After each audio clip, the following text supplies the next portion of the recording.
саламатсыздар ма?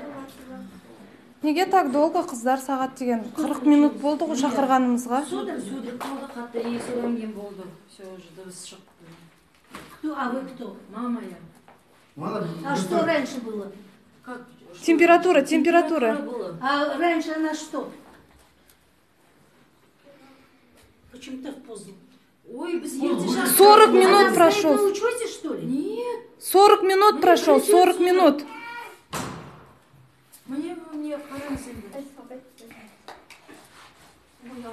Еще звондасақ деген дым қалмай біздерге айқайлап жатыр. Еще ответчики қойып қойды аппараттан. Ну почему вы не сказали, сударь? Мы говорим судороги, что нам еще сказать? У ребенка судорогой сказали. Описалась, да? Потеряла сознание? Я резко. Странно, вы как-то спокойно. Странно дейді, сіздер странно. Бір сағат